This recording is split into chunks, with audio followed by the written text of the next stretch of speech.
Il n'a qu'une seule parole, celle que vous entendez. Alexandre Dubé. Il y a un collectif de pirates informatiques indiens qui dit avoir lancé une attaque contre un hôpital d'Ottawa et des sociétés canadiennes aussi. Tout ça, c'est en réponse aux tensions très croissantes, très vives entre Ottawa et New Delhi à la suite donc des accusations de Justin Trudeau qui s'est levé en chambre montrant du doigt l'Inde pour la mort justement d'un Canadien d'origine sikh. Steve Waterhouse est un ancien officier de sécurité informatique au ministère de la Défense nationale. Salut Steve. Salut Alexandre. Décris-nous un peu, c'était quoi le type d'attaque qui a été perpétré? Comme la majorité des cas qu'on a été témoins ou qu'on a entendu parler qui se sont produits récemment, des attaques de délits de services distribués, Alexandre, ce sont des attaques que des ordinateurs qui sont compromis à l'échelle planétaire, qui sont sollicités pour créer un surcroît de demandes vers une institution, vers un service web, tout simplement. Et dans ce cas ici, c'est l'hôpital d'Ottawa qui en a été ciblé, alors que mercredi dernier, ils ont déclaré des hostilités, ce groupe de cybermilitants-là, envers le Canada, comme tu as si bien dit, dans la tumulte qui est présente entre l'Inde et le Canada. Puis eux, le manifeste, c'est d'attirer l'attention puis de dire au Canada, on va vous en faire baver parce que là, il y a un impact sur la perspective nationale entre les deux pays. Et qu'est-ce qu'on sait sur ces pirates-là, les Indian Cyber Force? Quand on parle de groupe de cybermilitants, là, c'est juste des gens qui vont manifester dans le cyberespace, ou autrement dit, ils vont faire une manifestation comme on le voit souvent à Montréal, et ils vont tout simplement juste attirer l'attention, briser des vitrines, mais rien voler. Et dans ce cas ici, il y a eu juste vendredi dernier à peu près une dizaine d'entreprises canadiennes que le site web a été mis à mal et une photo tout simplement de leur manifeste politique a été émise sur leur site web, ce qui indique que la console de gestion de ces entreprises-là a été compromise et la page web principale a été remplacée. Mais rien n'a été détruit. Le site web, une fois qu'on a la page, il est fonctionnel.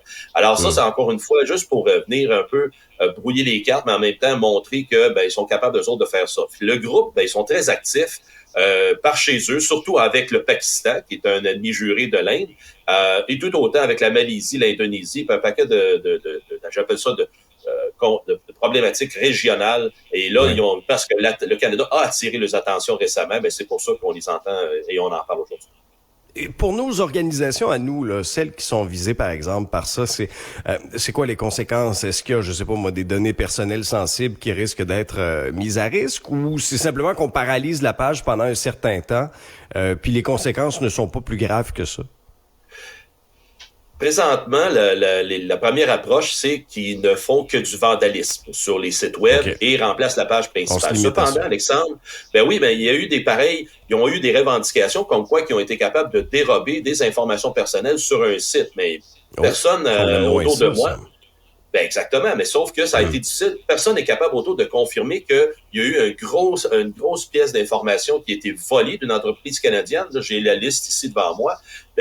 Et il n'y a aucun site qui est rattaché avec, sauf que ils ont diffusé ce manifeste-là disant, regardez, on est capable d'aller chercher beaucoup d'informations personnelles. Mais en même temps, ils sont pas capables de corroborer. Fait que rappelons-nous, il y a 15 ans, avec le mouvement Anonymous, ils faisaient le même genre de manifeste, puis souvent, il y avait des anciennes attaques qui ont eu lieu, puis que là, ils mettaient de l'avant, puis ils disaient, regardez, c'est nous autres qui ont fait ça, alors que c'était vraiment pas ça en réalité. Fait que c'est là qu'il faut en prendre et en laisser, mais la résultante qu'on peut mesurer, c'est justement ce vandalisme fait sur les sites web. Est-ce que tu t'attends à ce qu'il y en ait d'autres? Parce que là, je lisais qu'il y avait comme un mouvement lancé sur le web, une campagne de représailles baptisée OP Canada, Opération Canada peut-être, en tout cas OP Canada. Oui, exact. Est-ce que tu t'attends à ce qu'il y en ait d'autres? Est-ce que d'autres organisations soient ciblées? Puis est-ce qu'on cible un peu aléatoirement un hôpital de la région d'Ottawa? Oui, parce que le modus operandi, c'est vraiment d'aller vérifier ouvertement quels sont les sites web qui sont vulnérables, autrement dit, pour ce genre d'attaque-là. Fait que oui, il va y en avoir d'autres, comme le groupe russophone No Name 057, Killnet, qui sont à l'œuvre pour justement mousser l'encouragement de la force russe en Ukraine et aussi décourager les organisations à supporter l'Ukraine. Ce matin, ils sont en France, ils s'en prennent à l'appareil français, autrement dit l'administration française avec tout ce qui est le côté électoral. Avant hier, là, c'était un autre pays. Puis en fin de semaine et en fin de semaine, c'est-à-dire dimanche, ben là, il y a d'autres, comme le Toronto Star TVZ, ça n'a pas marché. Élections Canada ce matin, ça n'a pas marché.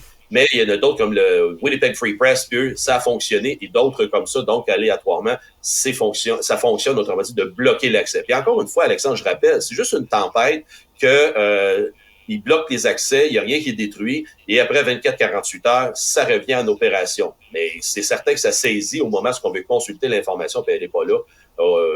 Il y a un message des fois qui va apparaître. Oui, puis c'est un rappel important aux organisations de bien s'assurer de la sécurité de leur système aussi, là. La menace, elle est là. Oui, parce que en même temps, lorsque le président Zelensky est arrivé jeudi dernier, le Centre canadien de la cybersécurité a émis un avis pour dire justement aux administrateurs, revoyez votre sécurité à l'intérieur parce qu'il y a justement recrudescence de ce type d'attaque-là. Fait que c'est un travail, encore une fois, de tous les jours, mais qu'il faut y voir. Steve Waterhouse, merci beaucoup. On se reparle. C'est un plaisir, bonne journée. Oui, bonne journée.